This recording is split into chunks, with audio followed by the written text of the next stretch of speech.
Welcome to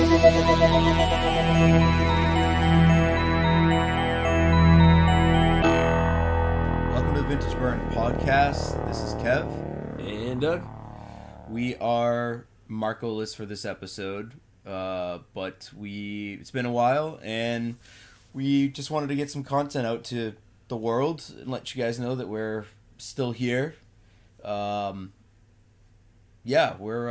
went to a show last night in Worcester, Mass, and thought we would just kind of share our thoughts on that and just talk about some upcoming concerts and really anything. Doug does a lot more than I do out there in the metal world, so a lot of travel and big shows coming up. So, dude, since COVID's kind of, I don't want to say over, because that's never going to go away. It's going to be a thing forever, perpetual. But, dude, there are so many shows coming out right now. Yeah. And it kind of, like, started last year. But, like, and this is, like, the first real spring where a lot of places have no restrictions, no... So now, like, the shows are just... You're choosing which show to go to on, a like, Friday and Saturday night, you know, where before you were...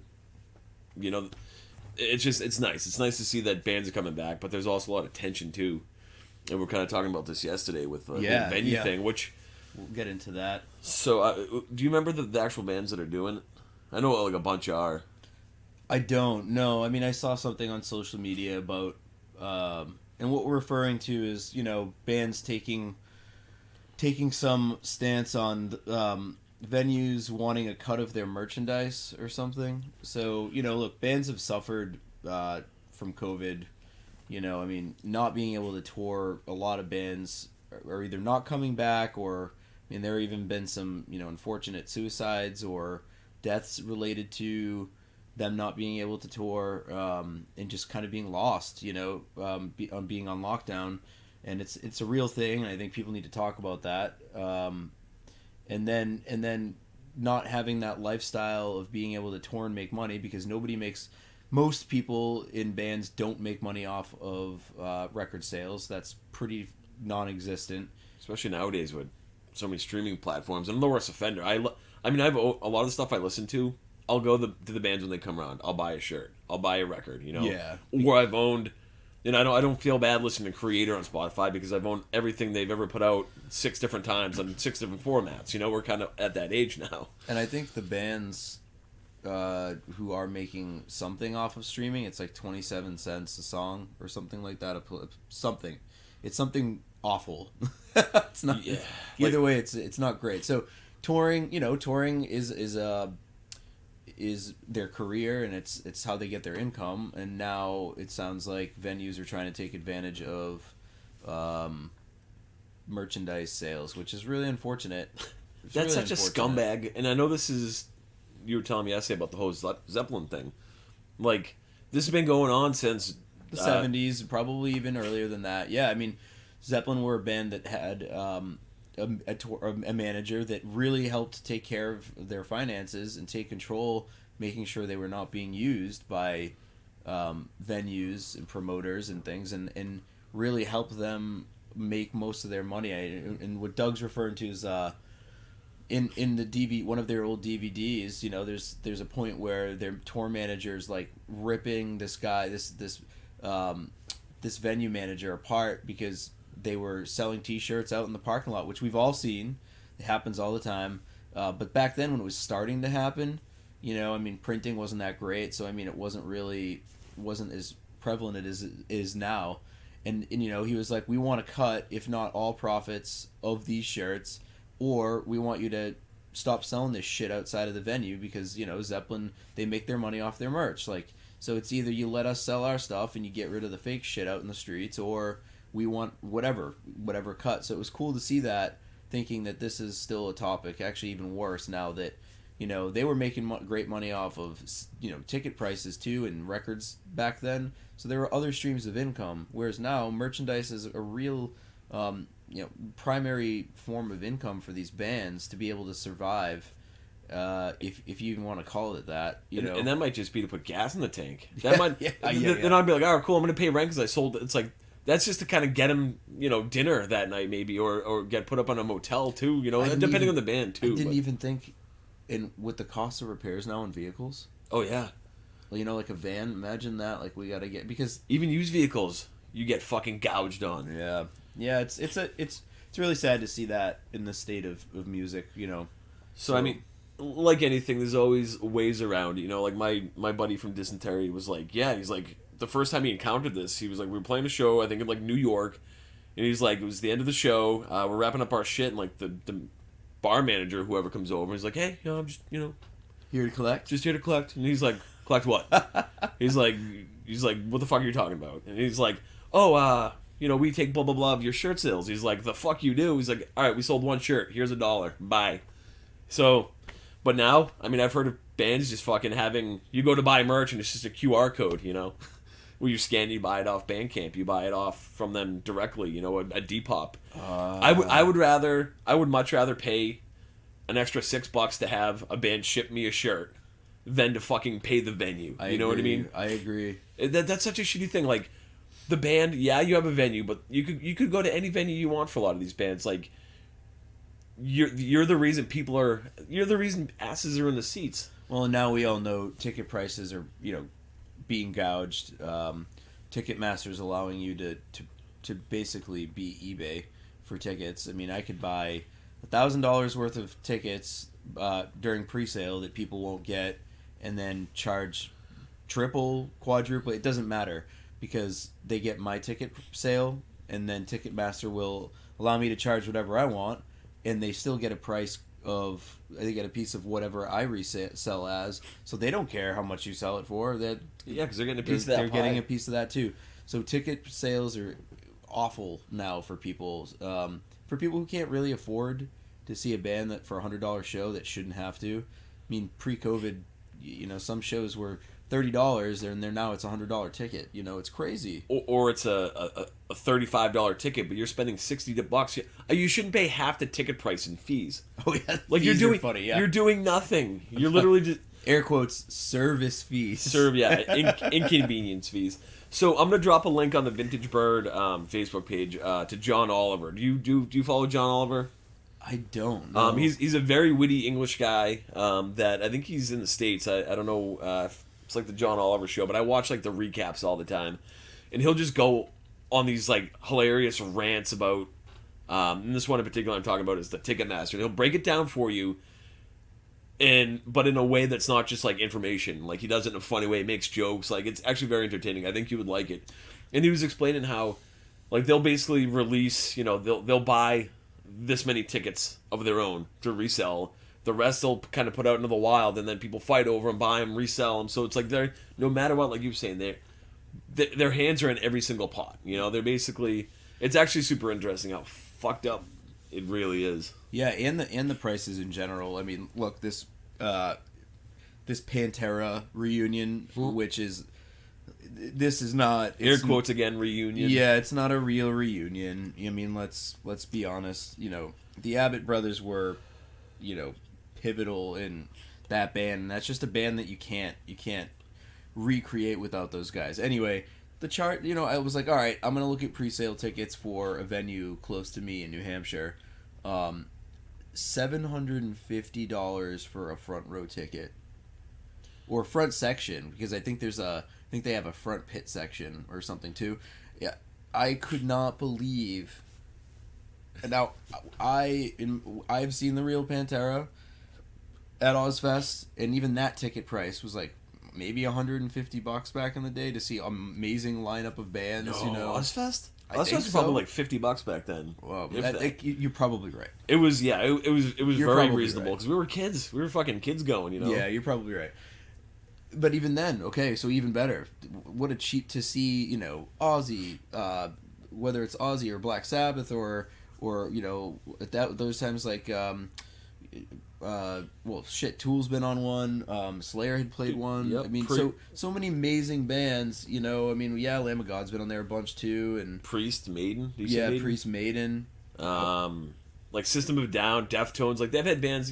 Just massive bands for that price tag. Yeah, and it was like a day. Yeah, it was, and $750 to see half of Pantera, that are really, you know, not even in their prime either, you know, to give you that experience. And fans are paying it because they're desperate, that want to see some iteration of this thing. It's like the FOMO. I feel sad. I feel sad for people, though. When the tickets went on sale, people were posting, like, got my 2 tickets, and then put the price, and be like, dude, you spent, like, almost $1,000 for, like, 2, not even good seats, like, and then this whole, like, we were with our friend last night who was really excited about, you know, Metallica and Pantera playing Gillette Stadium where the Patriots play. And I'm like, dude, you know that's not this August. It's next August. Yeah, it's 2024. And our Dr. J, I was talking to him about it too, and he's like, dude, I didn't realize it was fucking 2024. I'm like, yeah, that's why I didn't buy tickets, because in August, when people realize it's not for another year, they're going to start selling their tickets. Wow. Yeah. You know, the last time I was at Gillette, it was for Metallica, and the place wasn't even fucking sold out. Was that the Sanitarium tour? No, this was maybe 5 years ago. It was when Death Magnetic came out. Boy, that tour. I went to Sanitarium, and it was... Oh, Summer Sanitarium? But Kid Rock? Yeah. Kid Rock and some... I can't remember who else played, but... I remember, I think I went. Man, the sound quality, too, for those price tags, it's not good at us. It's just not good. No, I'll see him at the TD. That's the biggest I'll go. Like, where you're sitting... You know, they have pyrotechnics, so you see the flames go up, the smoke blocks the sound. So all of a sudden it's like... Weird. Yeah, it's like the smoke block, because you're so far away, so you're getting this... Interesting. And I'm like, dude, the sound... They had a great set great set list that night, too. And it was so they were trying to... You're in the beer line, like, hey, you know, some lady would come up with, like, a... you know, Gillette Stadium shirt. And like, hey, where are you guys sitting? Like, I don't know. We're like, blah, blah, blah. It's like, well, here's some more tickets. So they wanted to make it look full. So if people were taking videos, they were trying to get it. Pushing everyone up the front. That way, when videos are taken, like, and then kind of, I mean, I see what they were doing, but like, I figured Metallica could have sold out Gillette. Didn't Guns N' Roses do 2 nights sold out? They're doing 2 nights too, I think. Metallica. Oh, you're right. With Gillette. different set lists, different headliners. Oh, they're doing Five Finger Death Punch too. Yeah. Yeah, I mean, I don't know. The whole state of music, you know, prices and with merchandise and tickets, it's just really sad. I'm sure those of you listening out there are probably affected by it too. So it's an interesting state of things, but it's good to see people touring and stuff, you know, and I don't know, hopefully the merchandise thing, they can find ways around, like you said, QR codes. Hopefully they can find a way around having to be giving venues now cuts on top of the money that their venues already made on price. Not to mention alcohol sales, food sales. They're already making tons of money. They're already making 1,000% markup on beer. They're making good money. Another thing too, like, dude, cash only. You can, you know what I mean? Have fake books. Just be like, all right, well, this is how many shirts we sold, this is how many CDs we sold, you know, but actually have... No, we were at the Palladium last night. Do you know if the Palladium does that to bands? I don't think so, but I'm not sure either. I can't... I think we would have heard about it. Yeah. You know? Or bands would just stop having merch. Last night we went to... we went to like a... You know, it was like a folk metal show. We went to see the headliner was Elvite, who I love, and Doug's seen him a couple times. Unfortunately, it was like my first time seeing them. Of course, the singer-songwriter... I want to say Chris Kringle. I want to say Chris Kringle, but no, Kriegel. I think it's Kriegel. He had a family emergency, so he is not doing the U.S. tour this year, which is super unfortunate. You know, as a first-time live act for me, so kind of a bummer. But they did a great job. They did a lighter set. You know, they pulled out a lot more of the female front vocal songs. Then they had some guest vocalists from 2 of the other bands that toured with them. And I didn't mind Omnium Gatherum either. The band who played prior to Elvite, I thought they were really good, man. They had the crowd banging, dude. It was a really, really good set, and I think that was tough. Doug and I were saying it, like, you know, Elvite did great, but because they were forced to do a lighter set in some ways, and they only did a couple heavier songs and had the guest vocals of the singer from Omnium Gatherum, you know, that band had this awesome set, and then we had to go into a lighter set with Elvite. So yeah, it was just kind of like they slowed things down. So it was an interesting shift, is, you know, what I'll say. But they did a great job. I don't think the Palladium did justice to it's probably their sound engineer. Their sound engineer wasn't great. A lot of the instrumentation from the folk music was kind of drowned out, which sucked because... And there's like nine members, you know, so I wonder if they have their own guy or if that's just like the house dude at the Palladium. Maybe, but it did not do them justice at all. Like, yeah. You have how many flutes? Like... Yeah, you couldn't hear the hurdy-gurdy for like the first few songs. I don't know. So, you know, a couple technical issues, but I mean the band they're amazing live, you know, and they're it looks like I just looked this morning, they've already sold out Quebec. Oh, really? And they have low ticket prices for like 3 or 4 upcoming shows. They're getting bigger here. It's amazing. The folk sound is really picking up in America. It's cool. I mean, do you think that's kind of due to like Wandruna, like the Vikings kind of having a resurgence, like bands like Tyr? Like it seems like there's a lot of like it seems like power metal and folk metal just go hand in hand these days. Like you see a lot of the same people at the same shows, you know. First you go to a thrash show, you know, I didn't see one battle vest unless it was a legit battle vest.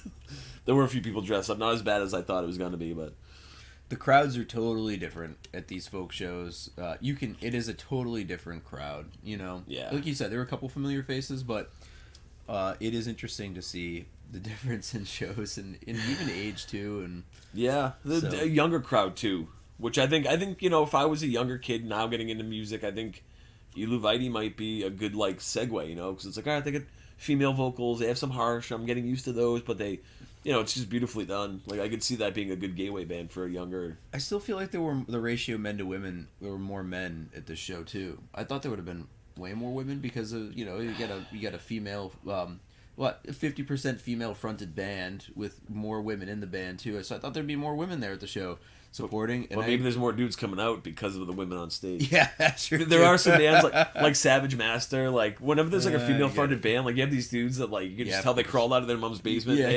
And they haven't gone to a show since the last female fronted band came through. That's really funny. It's like, Doug had a great idea to bring beach balls. That went off amazingly. I can't believe how awesome that was. I mean, like even Omnium Gatherum, the singer, was, you know, smacking the balls back into the crowd and kicking them and stuff, and the place loved it. So good on you, man. That was probably the highlight of my night, was when we released those to the crowd and like watching them be passed around for it's like almost the whole set into Elviti. Dude, that was so cool. So it's such a cheap thing, and I feel like it like there's something about a beach ball. I don't know what it is. You see it come by, you hit it, you pick it up. You know, it's like a conversation starter, or it's just something fun to do, something to. But I think it like can actually change the energy of the crowd. Like I swear, once we did it, kind of like it was so fun, dude. That was so cool. And we brought like a Sharpie and wrote dumb shit on it. And then every time someone would catch one near me, I'm like, no, stop! You're gonna sign it, or draw a dick on it, whatever you do. Like, so like after a while, like it was just these beach balls with all this like shit scribbled on it. In the handprints, like all from being smudged from people sweaty and everything. Oh yeah, that was great. It's cheap fun, and so. I mean, beach balls and concerts have been a thing forever, but no one ever thinks to bring them, you know?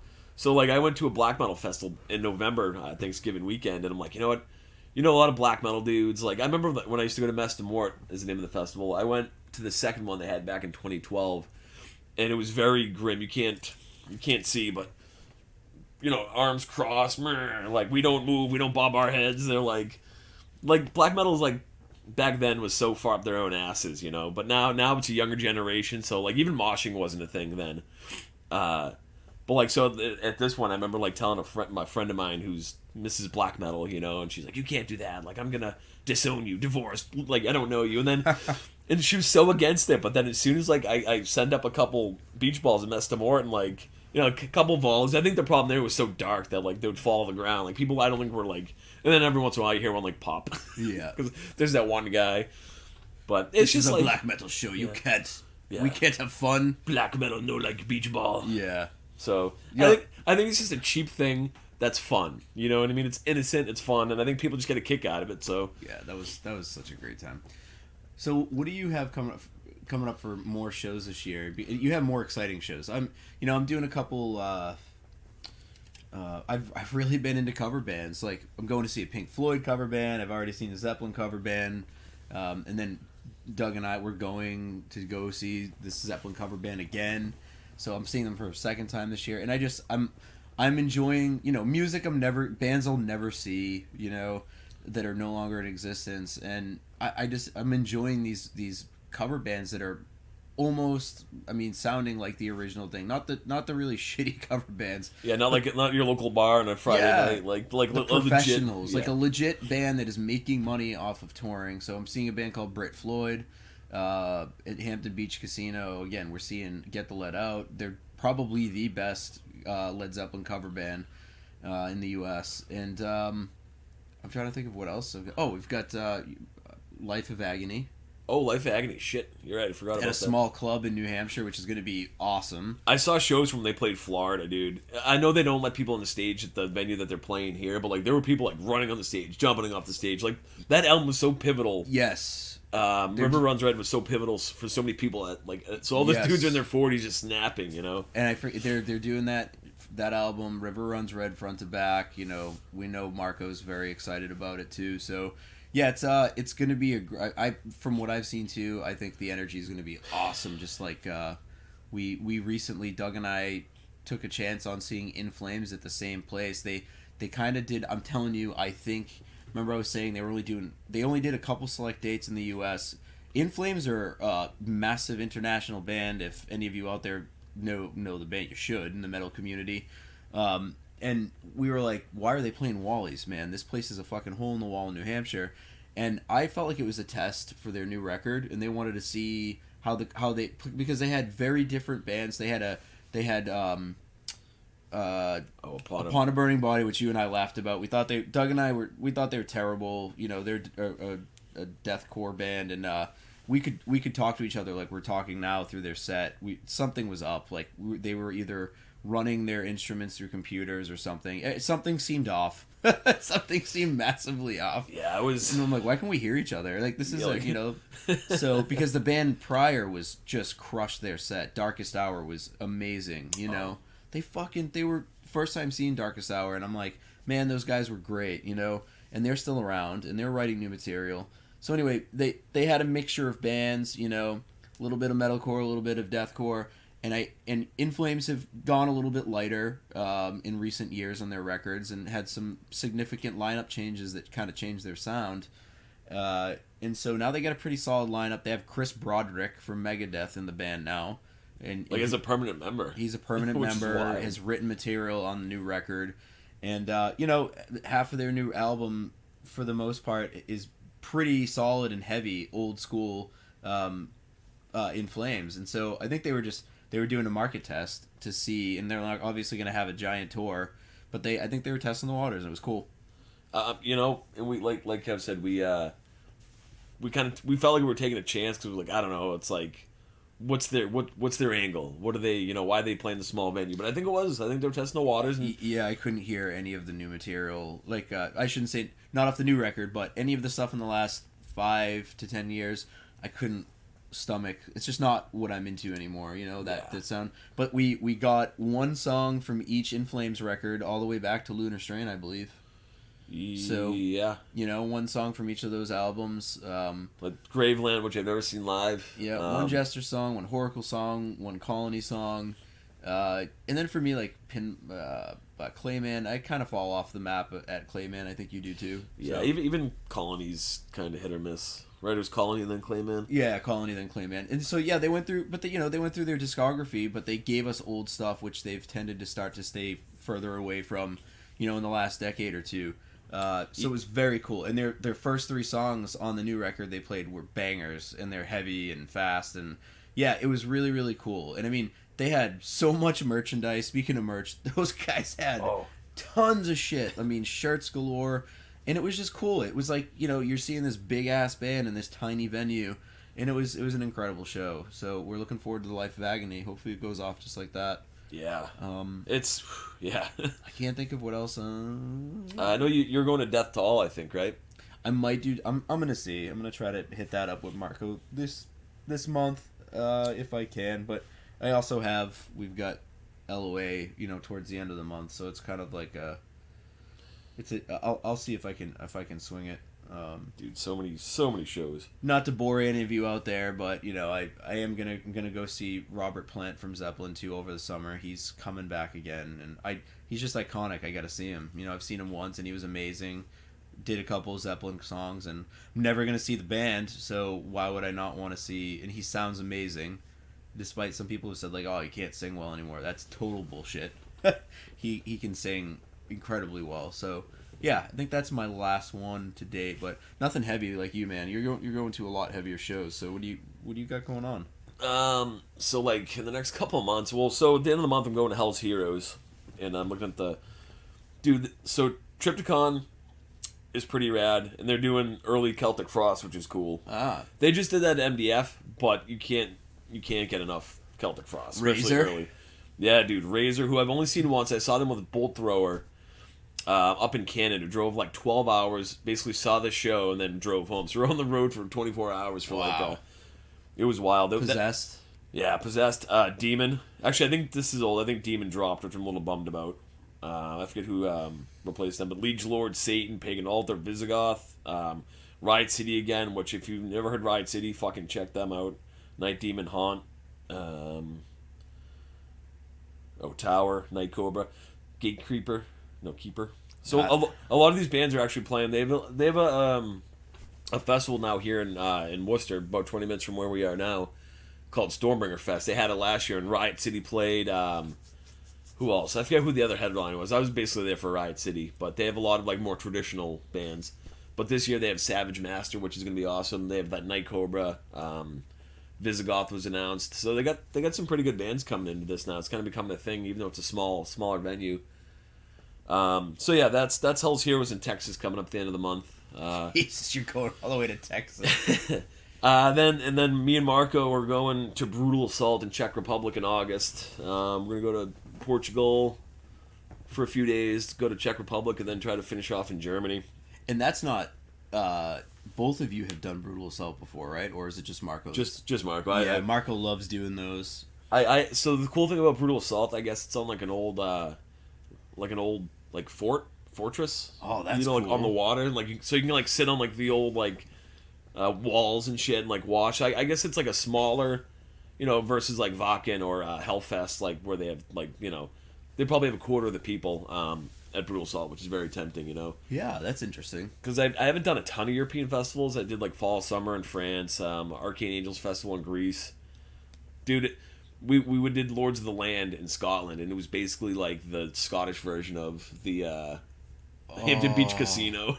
That must be beautiful, though. No, it was bad. Oh, it was bad. It was like a bad skating. It was like no one's gonna get the reference. The Wallachs. It was like a skating rink in our town that we grew up in. So it was like that meets like the Hampton Beach Casino, and it was just weird. Oh no, dude! I'll have to tell you sometime. It's so it still looked like the 70s. Yeah, that's what you're saying. But but not in a charming way.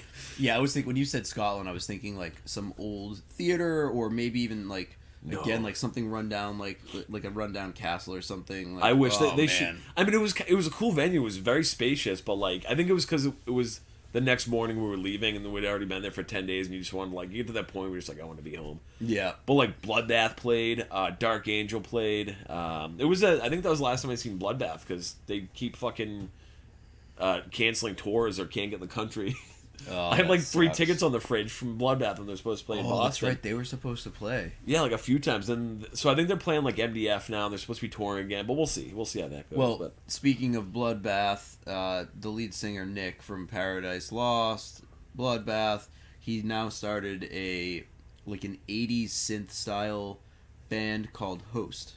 Oh. Now it's him and the guitar player from Paradise Lost, but now he's got this new project he's focusing on, so I sounds to me like Bloodbath's probably they're going to be on the shelf for a little while. Yeah. So he has this, and it seems to be doing well.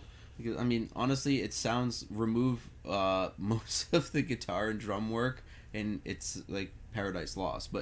And they've added more, again, synth keys, and it's, for me, it reminds me a lot of this 80s goth band called Sisters of Mercy, which I love. And I get a Sisters of Mercy vibe from it. Okay. Not overly, but it's I enjoy it. You know, I like 80s synth stuff, so I'm into it. Dude, synth's kind of like coming back. It is. Time. Yes, it has come back. It is coming back. So I think a lot of people didn't realize how cool like some of those 80s synths like songs and like things were until like the Stranger Things theme.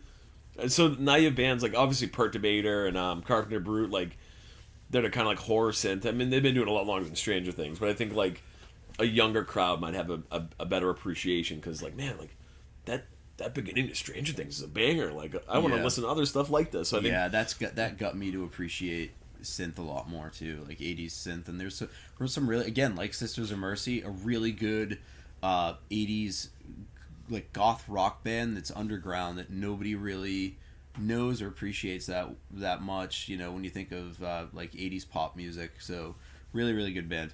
Are you going to see them? They're coming around. Yeah, so Sisters of Mercy, what sucks is now every time you want to see a band, at least I do this, I look up members to see if is it the bass player that's promoting this as the band. And you know, you're gonna pay good money to see an act that's not the real act. You might as well just see a cover band. You know, that's where my head is. So is that the case with the? No, it is the main singer songwriter of Sisters of Mercy. Okay. I've got so many. The problem is there's so many shows coming for March and April and May. I can't. It's just trying to cram that in it's just a lot. Plus our tickets were kind of pricey. Is it a farewell tour they're doing, or am I thinking of the wrong band, or is that Skinny Puppy or Sick Puppy? Yeah, this is just they haven't. Sisters of Mercy haven't played in like 8 to 10 years, so this is just them touring. You know? Okay, all right. I would love to see them. Not sure if I'm gonna go. That's right. I saw Wasp too, old school band.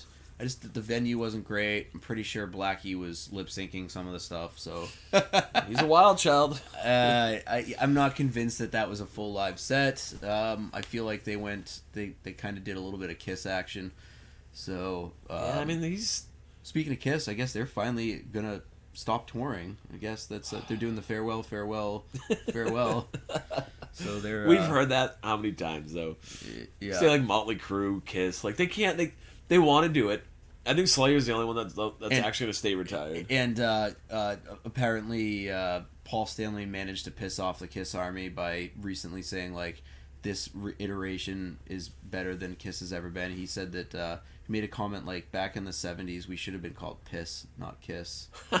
Basically shitting on Ace Frehley and Peter Criss. I was like, come on guys, you guys are like 90. Yeah. Fucking, you know, like what a legacy to you've made your money. You've probably banged more groupies than any other band. Like what a legacy to shit on. It's just it's so sad, the drama in the community. It's uncalled for. It really is.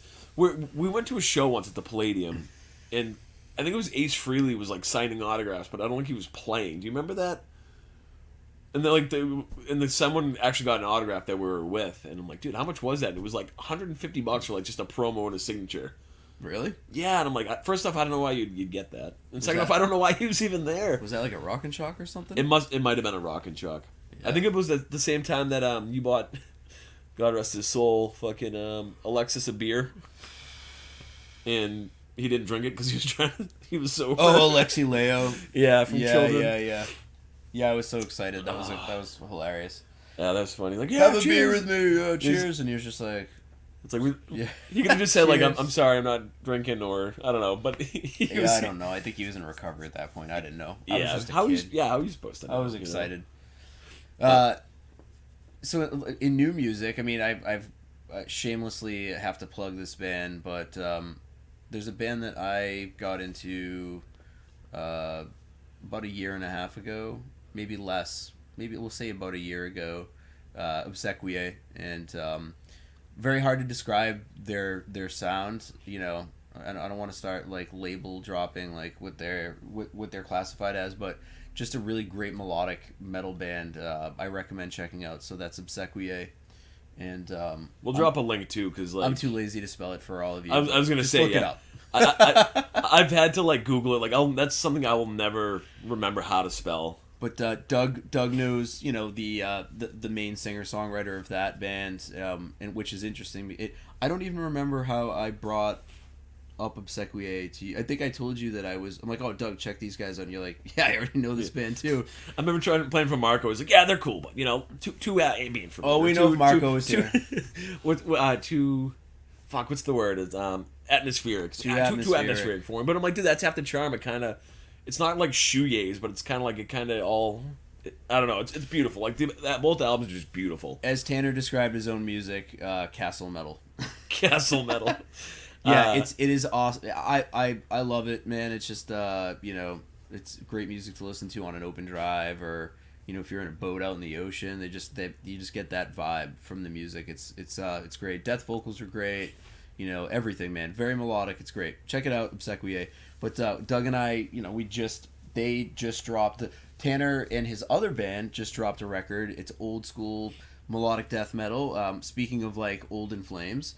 And they're called Majesties, and it is a fucking banger, man. If you like Old in Flames, check out Majesties. That's Majesties. I'll spell that one because it's easier. And... So I think the album just dropped. I mean, we've had it, so we pre-ordered the shirts and the records, but I think the actual album dropped in stores on Friday. Yeah, should have just come out. Amazing artwork. Very, very In Flames. Like they knew what they were doing. This is like kind of like basically old school In Flames worship. They're not gonna. They know they're not like. It's nothing brand new. They're not recreating the wheel, but guess what? The reviews are amazing. So congrats to those guys. But they make me want to listen to the wheel again. You know what I mean? Like the album's such a fucking banger. So yeah, check it out if you're into melodic death metal. It's great to hear some of that early '90s material back again from another band. I'm sure there are plenty of bands out there, across the world. But for us in the U.S. here, this is we kind of needed this record, so a little refreshing. I feel like it picks up like kind of maybe where like Jester Race, like. You know what I mean? Or yes, absolutely. No, definitely. Or even right before or right after Jester Race. But it's like in that time it's like a little time capsule. Agreed. Which is awesome. But we'll see if we can get Tanner on at some point. We also last night we ran into there's another band here in the U.S. They were an underground thrash band local to the Massachusetts metal scene with Cryptor. And we ran into Doug's friend, who's the a singer-songwriter for Cryptor, who's doing his other band. Is it Crucifer? Crucifer, yeah. So he's doing this other thing more in the vein he had said of Old Bathory. He's trying to wave the flag of like old death thrash. Beharit, Bathory, like that. But even a little bit of Old Sodom. He was interested in coming on, so we've taken some time off, due to personal circumstances and just life, and we want to get back at it. So we just wanted to do this quickly and give you guys an update and just have a metal chat. So if you're tuning in, thanks for listening. And I don't have anything else. You got anything? We could go on for hours, but we said we're going to keep it short. All right, everybody. But you know what? Yeah, I just want to let everyone know we're alive and well, and to expect more from us, even if it's remote. I think we can still. Yeah. I think we can still have quality stuff through remote. We'll try to make some time for some reviews. Some music and movie reviews. So and these guys will be able to report back on how the shows went in Europe. And for those of you out there in Europe listening, you might cross paths with Doug and Marco. Unexpectedly, so yeah, I'm the Q1 and Marco's the loud one. Look for us. Yeah, just look for the guy that's going, yeah, you know me, I'm easy. You know me. All right, everybody, thank you for tuning in, and more from Vintage Burn to come. Thanks.